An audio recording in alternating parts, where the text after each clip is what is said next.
সাপ বুঝতে পারছি না। এইটা বিশাল আকারের আঘাতপ্রাপ্ত হয়েছে।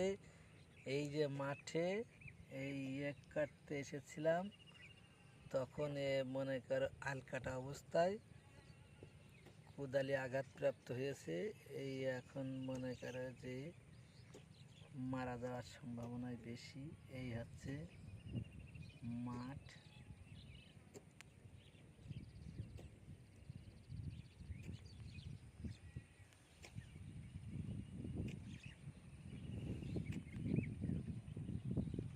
যেহেতু মনে করেন যে আমাদের কাছে কিছু নেই,